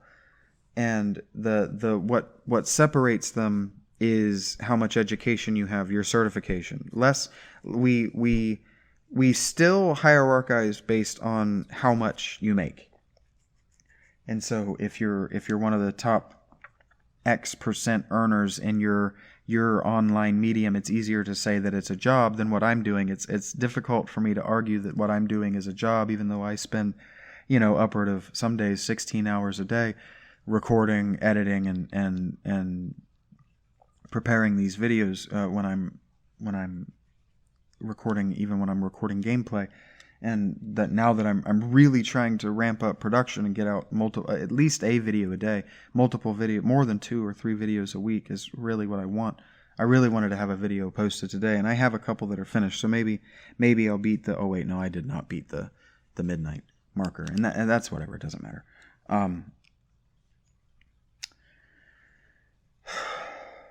I haven't mentioned Christopher Columbus in a long time. And I haven't talked about ritual representation, and I haven't talked about imitating the behavior of others. And I don't know how to get to it, I think is why I'm so wide of the mark. I'm not sure what your takeaway and okay, fine. Well, what your takeaway and what you can learn from what I'm saying is to, if you're conflicted about a person, or you see that a person is being told by someone else that you should ignore this person or you shouldn't like this person, you should yourself look at the context of that person. You should go and investigate their work, and you should think for yourself, right? You shouldn't trust that when I say that, the Daily Wire are filled with assholes, or that liberals and the woke worldview is black magic. Like, you shouldn't take my word for it. I would love it if my explaining it to you is in any way conducive to you thinking about it differently and asking questions that allow you to come to new conclusions. But that I'm here to tell you what you won't hear anywhere else, but I'm not here to tell you what your conclusions are. So it's hard for me to have a wrap up like, okay, well, this should be your takeaway, right? But your takeaway should be that you need to have more patience and more curiosity about the people around you. And so if I'm talking about you as an employer or as an employee from the perspective of my management experience, why you should take more interest in how your business does is simple things like, you might think that you have a limited capacity for learning, right? And you might think that you have a limited capacity for communicating what you have learned, because what you are taught at school is that what you learn at school isn't interesting to your social environment. Like, you don't find yourself in a social environment talking about the things that you learned in class, which is why so many people find university, especially the first year, especially the first semester of university, so jarring, is that study group is, you're supposed to then discuss and mine what you've learned in class for new information, right? What you've learned in high school is how to get the correct answer on the test so you can get a good grade so that you can get to university. So you never really learn to be curious, right? So I go to a head shop. Of course I do. I'm a stoner. I go frequently to a head shop, and when I'm there, I constantly, and this is everywhere I go, I constantly am telling the people in the retail environments that I'm in little interesting tidbits about how to use their product, what their product is like, because they don't know, and what they don't know I'm doing is I'm actually teaching them how to sell their product. So when I was a server, I was told many times when I was the front of house manager in restaurant, I was told many times by many of the people that worked there that I was their favorite manager that they'd ever worked with, because the first thing that I did before every shift that I managed was I would get our specials and one of our menu items, and I would prepare them, and I would serve them to my my crew, my servers, I would schedule them 15 minutes before shift change so that they had to be there, or they were late 15 minutes before shift change, so that while shift change was happening, I was giving them a free meal. They didn't know that, but I was providing them a free meal, but I was also providing them the ability to taste what they were serving that night. And for my servers who were over 21 that would hang out after close, I would provide them with one of the wines on our menu.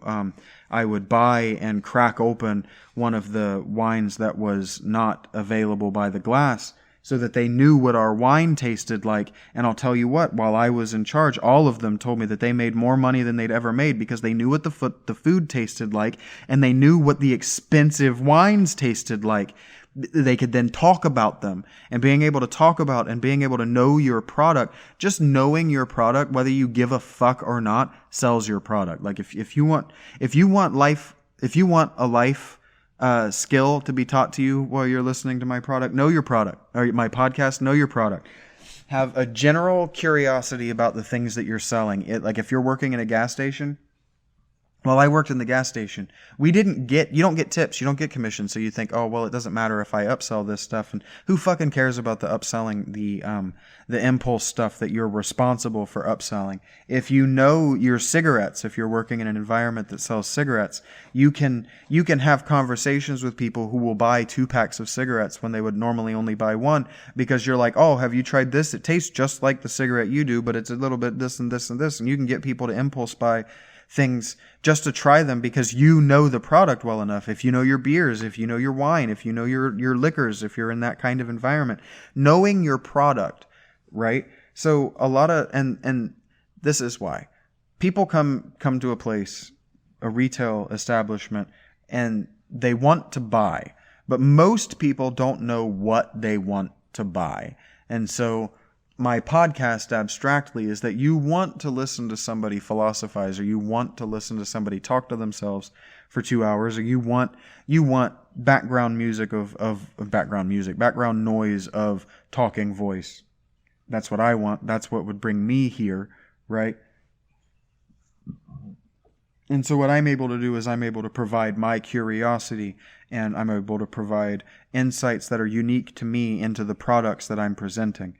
And so if you, a person who needs life skills or job skills, or who doesn't understand why they can't break into that next rung of their job, if you just take a little bit of interest, I was talking about being aware of your surroundings and paying more attention. If, in addition to paying more attention and being more aware of your surroundings, the people and the environment that you're in or around, that are around you rather, if in addition to paying attention, you take an interest and are curious about your environment and the people around you, you will find yourself to be more successful. Not just at life, like in the 40 Rules of Power, like in a kind of Robert Greene sort of way. I think it was the 40 Laws of Power, whatever it was. I read that book while I was at work, and it really opened while I was while I was working for the gas station my last leadership position, and why I stopped taking leadership positions for the last 2 years of my employment cycle. I read that book, and it was really illuminating to me about the mistakes that my employers and my immediate superiors were making in the games of power, and why everyone was so insecure around me, right? So I've said that what people want is to volunteer their goodness, and another thing that people want is to be effortlessly good at things. People don't want to be seen as struggling, and they don't want to perceive themselves as struggling, as being not good at something.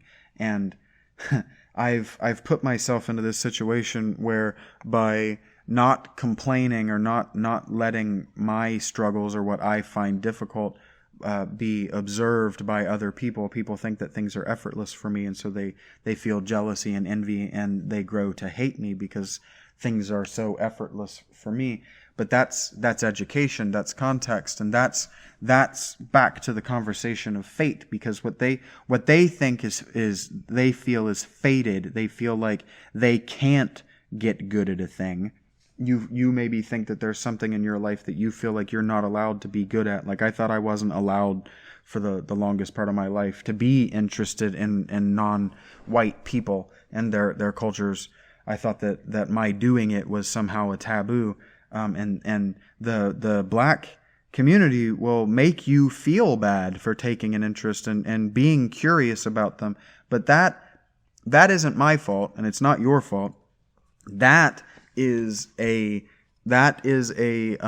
fear response to self-reflection, which is something that I've talked about a lot. So when I talk about paying attention to your environment and your surroundings and being curious and asking questions, I also mean of you, because if you really think about it, and you don't have to think about it that hard, you occupy yourself. You are a pilot within a mechanical construct within your body, but there's also two layers of self that are you. They're the autonomic responses of your brain to learned and conditioned responses to stimuli that are autonomic within your brain, automatic. But then there's also the thinking you that can override those things, right? And so when we talk about that moment that my principal in high school talked about, there's always a moment. There's always a moment before you make a choice that you could make any other choice. Right? That's my principle, boldly and outright denying fatalism, that you aren't genetically predetermined to be everything that you are from life to death. And so if we want to talk about abhorrent, horrific things, I remember being in high school and I read the book Red Dragon by Thomas Harris, which is interesting. I will forever be able to remember that name. And if you're listening to this, Thomas Hacksaw Harris from Mooresville, North Carolina, I remember you seeing that I had crossed out your face in my yearbook because you were such a prick to me. And I remember that look on your face when you knew that I was moving to Ohio and you couldn't really make it up to me. I remember that, and I forgive you. I forgave you when you made that face, and I realized that what I had done was childish, and I've never done anything like that again. I've been deeply embarrassed by that. And in fact, when that yearbook was sent to me as a birthday present after I graduated, I was deeply embarrassed and reminded not to write people off into the future. That just because you were a dick in 8th grade doesn't mean you are bound to be a dick in 9th grade.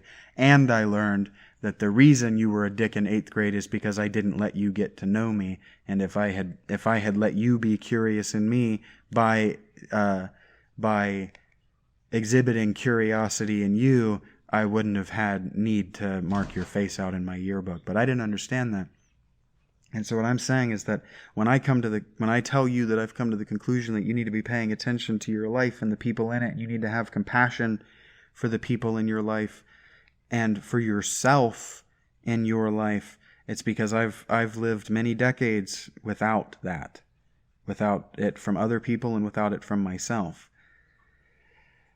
So when we look at history's heroes and when we look at those people in our past who did us right or who did us wrong, we need to remember what to imitate about them. Because another takeaway from this is anxiety. When you have anxiety attacks, it's because you feel unprepared for a situation in your life. Typically, and it's a meme, and there's a whole industry of comics and animated cartoons for adults about it. But the whole idea of suddenly remembering something stupid or embarrassing or some failure in your past, that sudden memory is valuable to you as a learning life, as a learning liver. It's a reminder of the lesson, and it's the reason that you need the reminder is because you don't know because your brain is working on its survival techniques.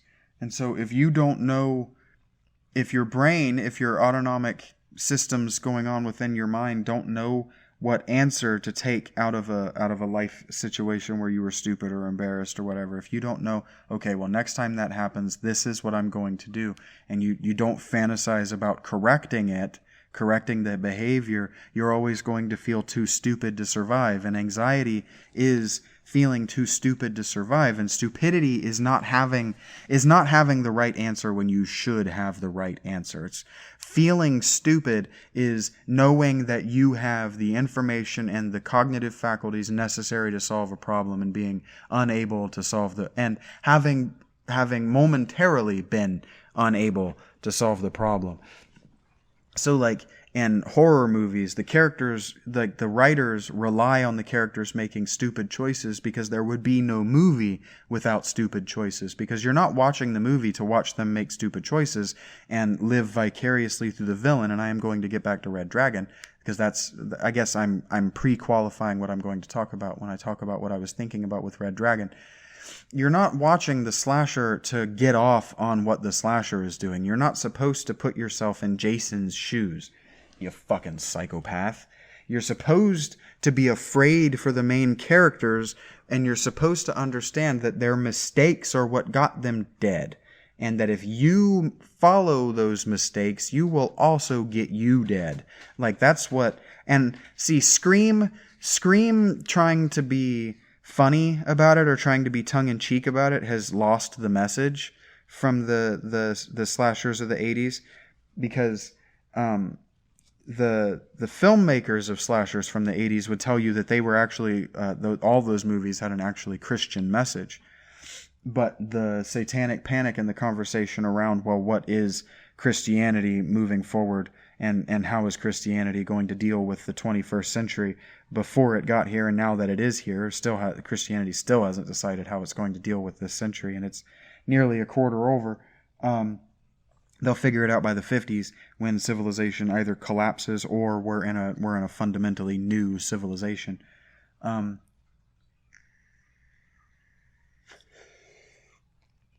You're supposed to learn from the mistakes of the people who got killed, and you're supposed to vicariously, you're supposed to live vicariously. You're supposed to survive vicariously through the triumphs of the survivors at the end. Their passion plays. And so when I was reading Red Dragon, I remember the scene where the main character, and look, I'm going to spoil literature for you, because the only way to have a meaningful conversation about literature is to spoil it. The only way to have a meaningful conversation about television is to spoil it. And I have absolutely no interest in surface level discussion of a media property. If you hear me talking about a media property and you don't want to spoil it, don't not listen to my podcast. Just pause my podcast and watch the fucking thing I'm talking about. Or just get over yourself in like a big way. We can't individually, every person can't consume every piece of media. You have to take the word for it from your community, and you have to take an interest in what they saw and ask them questions about it. And if your interest and your curiosity in what they saw and what they took from it sparks a particular interest in you, then go watch it. You don't need to watch everything. Like, damn. But anyway, there's a moment where the character, he's like a detective or whatever. He's a pathologically compassionate person. He's able to imagine other people's lives so vividly that he goes into a visual state and he goes into a visual trance state and loses track of himself in time. So anyway, he's imagining the serial killer that he's hunting brutally ending this family of three. I think it was three. I remember three. Husband, wife, and small girl child. And I remember having this fatalism argument with myself in that, and whenever I think about it, I think about that moment in that book by Thomas Harris, Red Dragon. I think about him sitting up there and imagining what this guy did to this family, and I remember asking myself that same question that everybody asks vis-a-vis cancer or whatever, like, why would a just and loving God allow a monster like this to hurt a family like this? And now it's fiction. So when you're dealing with a fictional story like this, God becomes not a metaphor for the space between what we know and what we don't know, as I've addressed multiple times in this podcast. But God, in fact, becomes the author. And that's why you need to forget the death of the author, because the death of the author is this attempt at making the Nietzschean semantically true God is dead true of the creator of any work of art. And it's not. And see, the way I know it's not is because when you do literary critique, you talk about the confines of the literature in the present tense.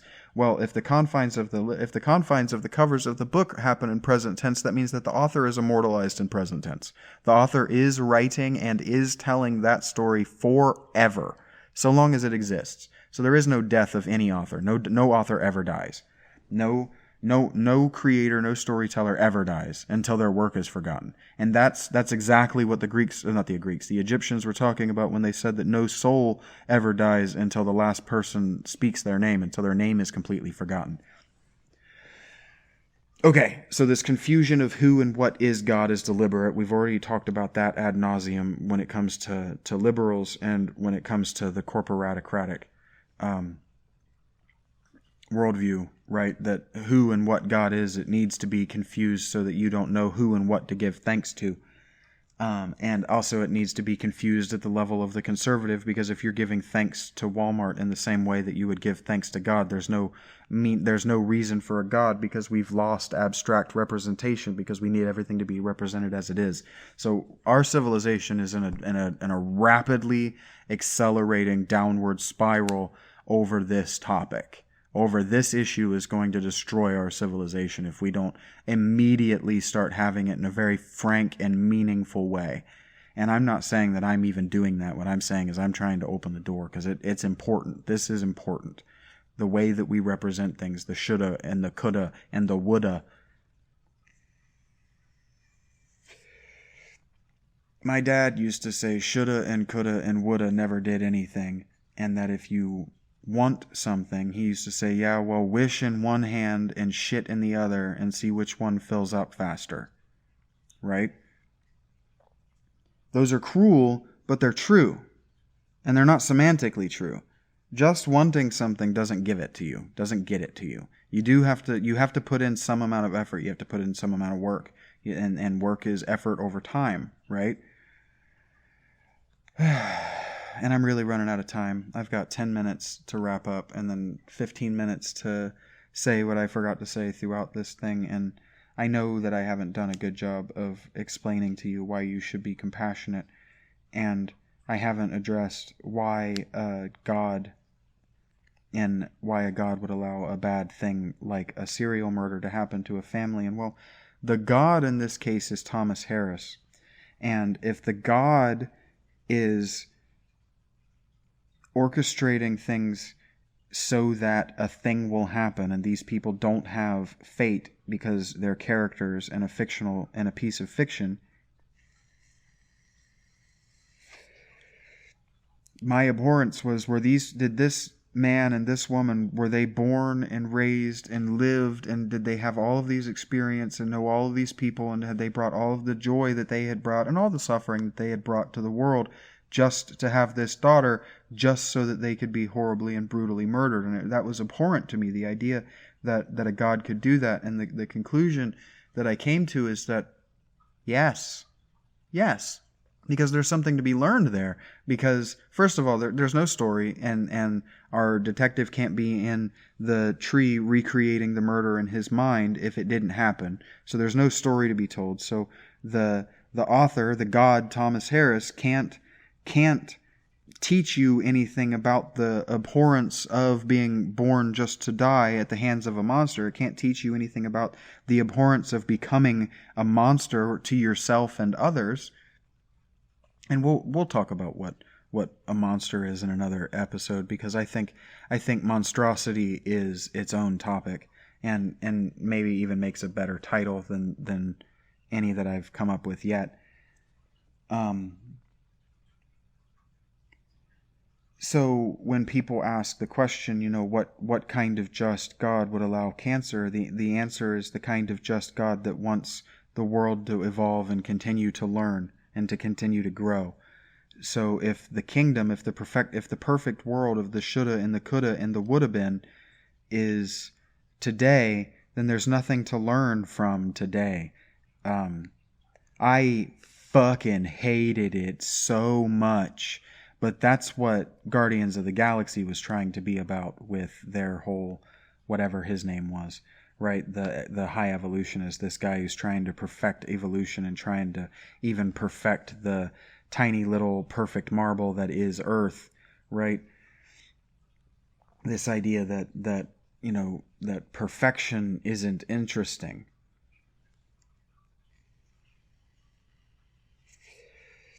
But Groot can fly, and that's just not interesting anymore. That makes the characters themselves uninteresting. That whole movie was an attempt to ratchet up the threat level from in the Infinity War series of movies, and it didn't need to have a universal or even a planet level threat. The Love and Thunder was a superior movie because it explored the loose threads of the characters, and the loose threads of the characters were their interpersonal relationships, not their action and how they could save the world. That all was tied into a world-saving myth or mythology is important when you're talking about storytelling, and especially when you're dealing with heroes. And so that the Guardians of the Galaxy movie wasn't about the relationships between Peter Quill and the rest of the crew was a lost opportunity, and a frankly overlong and stupid movie that relied too much on developing pathos for Rocket, a character who had pathos in the first movie when we knew that he was an escaped experiment animal. Seeing it at the depth that we saw it was touching and painful, but it fit better into a Rocket Raccoon movie, not a Guardians of the Galaxy movie. That him being dead for the whole movie isn't a team movie. That's not an ensemble movie. That's a Rocket Raccoon movie. And the Guardians of the Galaxy are all Peter Quill movies. They're all about Peter Quill and his relationships in the universe. So fundamentally, not knowing what their story was about is what happened there. And that was the reason I'm bringing it up, is because I had another idea for Vindication, and it was James Gunn and the Guardians of the Galaxy. His mock and fake and manufactured vindication to continue making movies with Marvel led him to make a shitty movie for Marvel. And I forgot about it because I was so angry. I forgot about it until somebody brought up that I had watched that the other day, and now I remember. Because I have been as a person who is averse to doing things that I don't like, because I've looked at life as too short to do things that you don't like, that it's enough suffering in itself, that entertainment fiction is meant to be fun and enjoyable, and if you don't like it, you're not getting anything out of it. But I have come to learn in the last 3 years that things that we like are things that we no longer learn from. And if we engage with them only because we like them, and we don't view them critically, i.e. if we're not paying attention to them, and if we're not compassionate with them for what they are, rather than because of our like for them, all that we have is nostalgia. And nostalgia is a golden age, and a golden age is a myth. And myths are only useful and meaningful if you examine them for what they mean, and you're critical of them, and you're paying attention to them, and you have compassion for them within their time and within their space. And so I think that this isn't a place, and this isn't my goal, isn't to tell you that the Abrahamic God is in fact a compassionate God, and that the semantic truths that were made in the name of theology are anything that you need to be worried about, or that you need to be worried about me telling you that you have to believe any sort of thing in any kind of with any sort of dogmatic precision, because dogma is just the liberal "you're doing it wrong." Dogma is just it's not determining the right way to do things, it's determining who's doing it the wrong way. And that's, that's not instructive if what you're trying to do is learn, right? And if what I'm telling you is that you need to be paying attention to what you can learn from everything that you engage with, what I'm doing is trying to engage with more things that I don't necessarily like about them for what I can learn from them. Because when I was a young person, I came to the conclusion that suffering, that we have to suffer and we have to do things that we don't necessarily love, like go to school, because they have skills to teach us. And so what I'm saying is that even if there is a God that is an author, like my new favorite Catatonia song, even if there is an author of Scars who will have the last to laugh, who will be the last to laugh at the end of the story, it's because a good author, the greatest authors, don't invent happenings. They don't invent moments.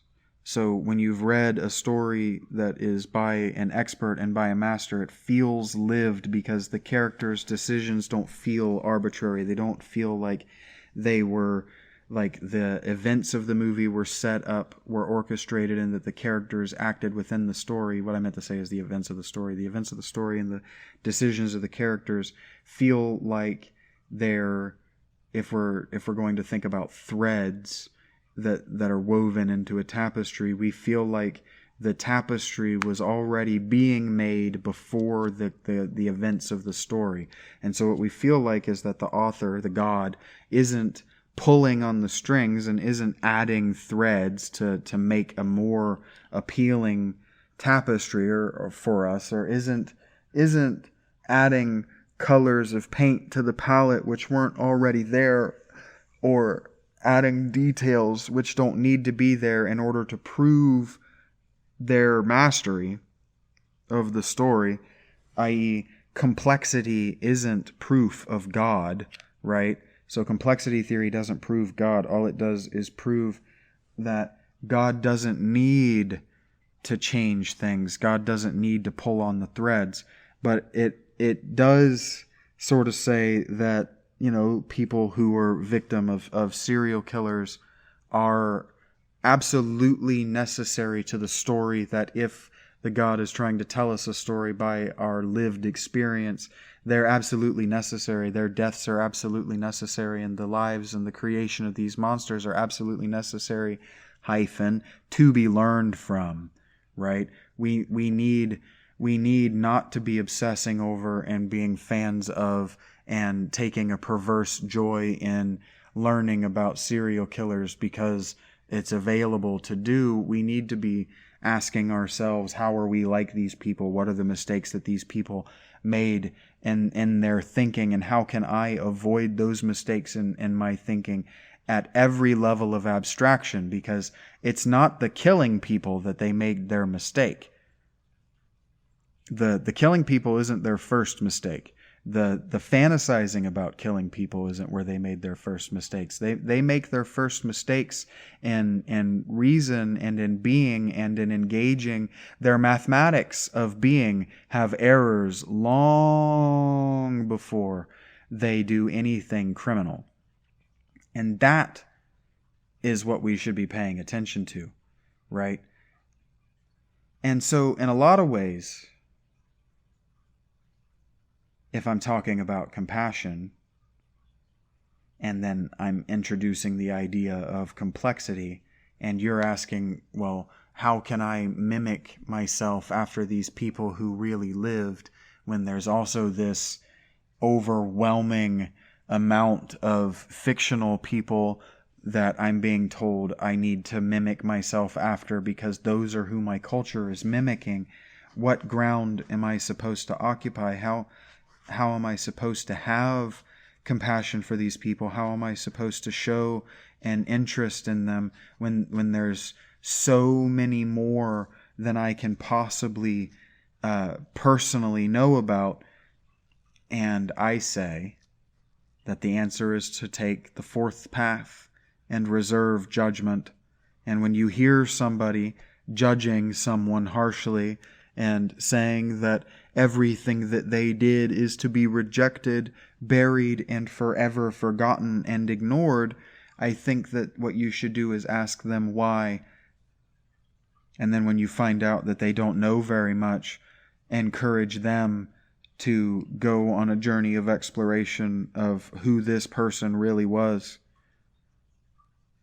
Or maybe to yourself, just go on a little journey of exploration, because what I find is when people have wrong-headed notions or they have incomplete thoughts on a subject, that just a quick Google search and then this is what this says, what do you think about that, is enough to get people to realize that they don't know anything. And if they become aggressive in that, you don't need to be patient with them. You can just say, oh, okay, well, you're a person I don't need to talk to on this subject. And if they don't become aggressive, they become curious. They're demonstrating the behavior that I'm telling you now is the most righteous behavior, and now you have a friend and you can have a relationship even if you disagree on a topic. That's how. You have compassion. You show curiosity. You occupy the space of ignorance with them. Because none of us is a pope. Even the Pope isn't the Pope.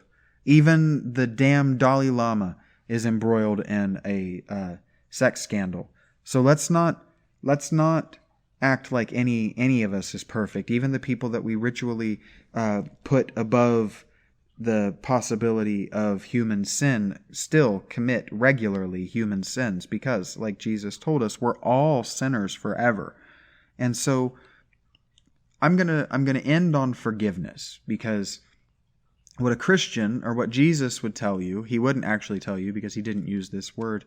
This word is one that we don't really understand today, and one that really only exists in the European lingual tradition, and was quickly forgotten what it means. But forgiveness, I've heard several well-educated theologians say that we no longer know what the word forgiveness means. We just kind of use it colloquially. But I have been reading a lot of pre-modern English literature, and I can tell you that when for is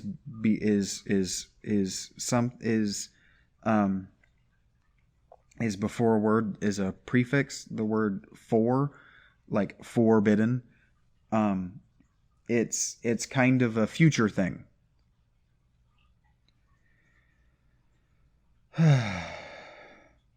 And so forgiveness is the perfect way to end, because I told you I was going to talk about mercy and I was going to talk about grace.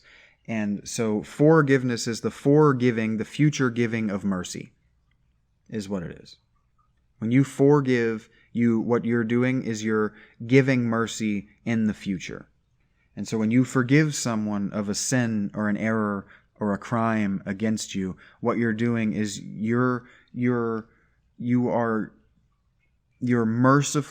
judging them mercifully in the future. So you're making a commitment to, next time you think about the time that they sinned you, to remember that you're merciful and to continue being merciful. And what that means is to continue to have passion for their reasons for having done it.